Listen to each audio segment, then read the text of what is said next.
Good afternoon everyone! And day in my life is Girmadel Vlog as a small content creator at age of 30. Mapapasabi ka talaga ng I for the go!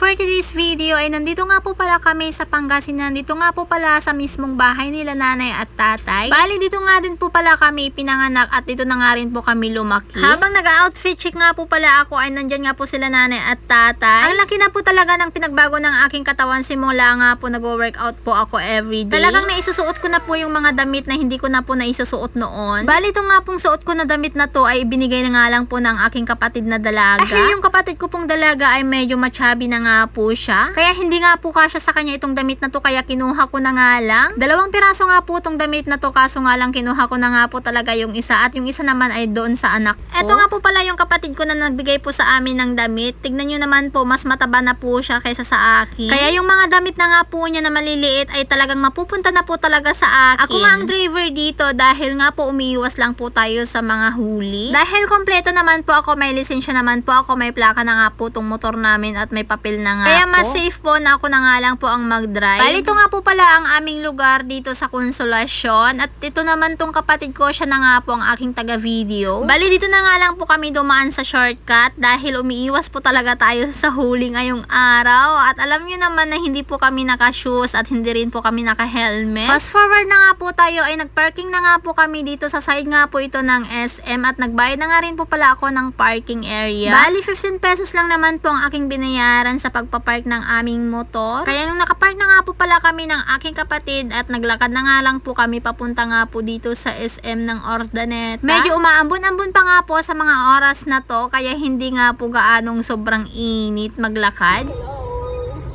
We're going to SM. Mag-shopping kami, Charis.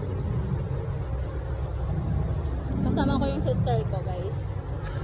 Ito yung SM ng Ordaneta. O, diba, feeling naman napupunta nga po ako talagang mag-shopping dito sa SM. Ay, for the go! Pumasok na nga po pala kami dito sa loob ng SM para naman sa ganun ay makapag-ikot-ikot nga po pala kami ng aking kapatid. Sabi ko nga sa kapatid ko ay picturean nga po niya ako dito sa elevator pero anong ginawa niya? Binidyuhan po talaga ako, ay kaloka. O, diba, ang ganda ng pagkakuha niya, Charis? Ako na nga lang po muna ang nag-video sa mga oras na to dahil nga po itong kapatid ko ay nahihiya nga daw po mag-video lalo nga po dito mismo sa SM. Mahihain po kasi itong kapatid ko na dalaga kaya ako na nga po munang nag-video at pinagbigyan ko na nga po muna siya dahil mamaya ka lang ikaw na talagang mag-video sa akin. Umakyat na nga po muna kami dito sa 2nd floor dahil nga po may importante nga po pala akong bibilhin at dahil yun ang utos ng aking asawa. At mamaya-maya ay malalaman nyo rin kung ano po yung importante kong bibilhin dito sa loob ng SM ng Ordaneta. Natanaw ko na nga po yung aking bibilhin dito sa loob ng SM at itong kapatid ko naman talagang pinabalik nga po niya ako tapos binidyuhan tapos tawang-tawa nga po siya sa akin. Kita nyo naman si Manong Guard ay tinitignan lang po niya ako habang naglalakad. At ito na nga po pala ang aking bibilhin dito sa SM ng Ordaneta. Bibili nga po pala ako ng cellphone dahil nga po yun ang utos ng aking asawa. O diba ay for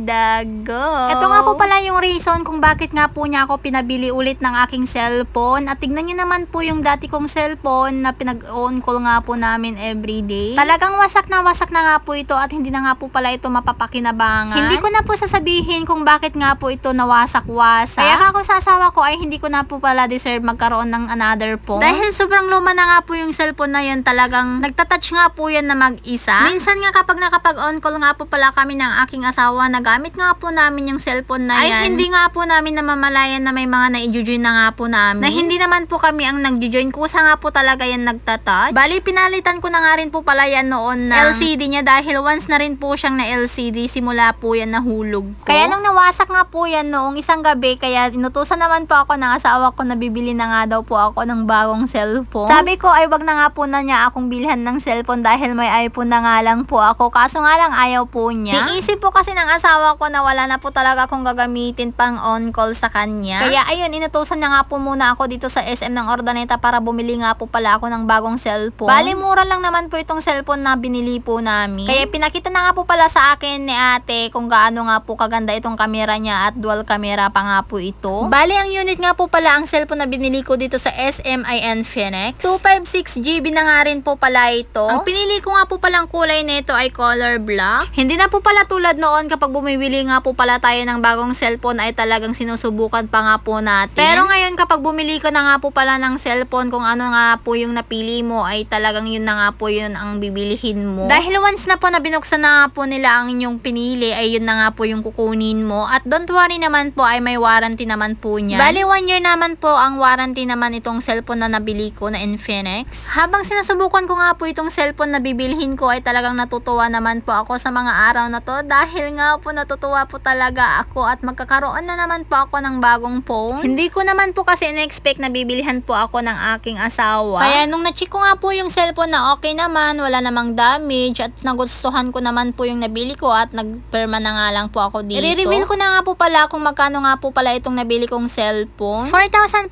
nga po pala ang presyo nga po itong cellphone na Infinix na nabili ko. 256GB na nga rin po siya. At dual speaker na nga rin po siya with 300% ultra volume. At 4GB RAM up to 8GB na nga po pala ito. O diba, san ka pa? Sulit na nga po pala ang 4,500 pesos mo. Kaya nung nalaman nga po ng presyo ng asawa ko na ganito nga po pala kamura ang cellphone na Infinix, talagang nagsisisi nga po siya na bumili nga po siya ng cellphone doon sa Saudi Arabia. Bumili po kasi ng asawa ko ng cellphone ng aking mga anak. Bali, dalawa nga po pala yung binili niya nga po doon. Parehong-pareho nga po pala ang binili niya doon sa Saudi at itong binili ko. Kaya nung nalaman niya nga pong 4,500 na nga po ang Infinix dito sa SM ay talagang nagsisisi nga po siya. Ay sayang, dapat niya na nga po pala kayo bumili ng cellphone ng dalawang bata at hindi na nga po ako bumili dito. Yun ang sabi ng aking Diyosawa ay for the go. Infinix din po kasi ang binili ng aking asawa doon sa Saudi Arabia, tapos 128GB lang. 350 riyal po ata ang bili niya doon sa cellphone ng mga anak ko sa Saudi. Yung 350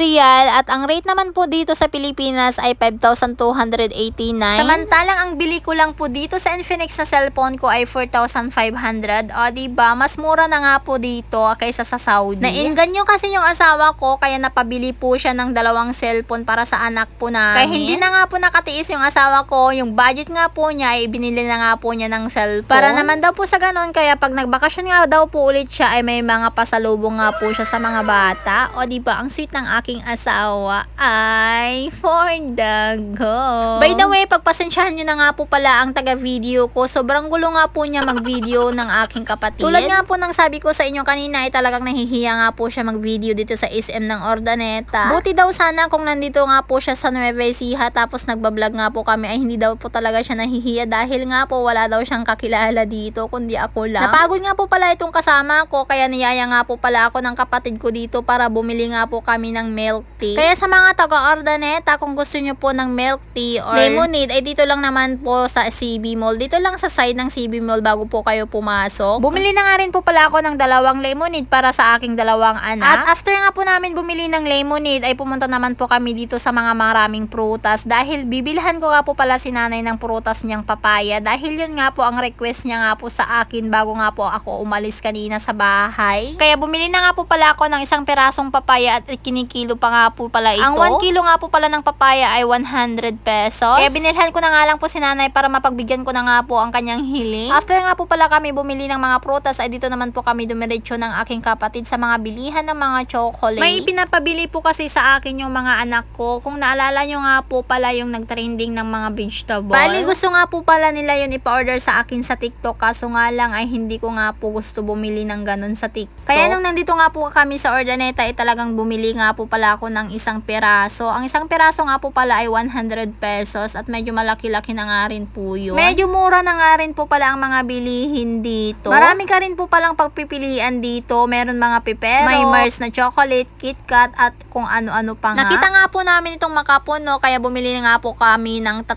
peraso dahil nga po ang 3 peraso ay 100 pesos. Kaya pinapili ko na nga po yung kapatid ko dito at kung ano nga po yung flavor na gusto niya. Nabili ko na nga po yung gusto ng aking mga anak at nakabili na nga rin po pala kami ng makapuno ay agad na nga rin po pala pala kaming lumabas at hindi na nga po pala kami nagtagal sa loob. Kaya naglakad na naman po kami ng aking kapatid patungo po doon kung saan po kami nagparking kanina. At eto nga si Jollibee na daanan ko na naman. Welcome daw po kami papasok, kaso nga lang yung wallet namin ay hindi pa po welcome. Charot. Medyo malayo-layo na nga rin po ang aming lalakarin ng aking kapatid. At hanggang dito na lamang po ang aking video. Maraming salamat po sa walang sawang panonood. At maraming salamat din po sa walang sawang pagsuporta sa aming mga vlog. Thank you everyone. Thank you for watching. See you next time.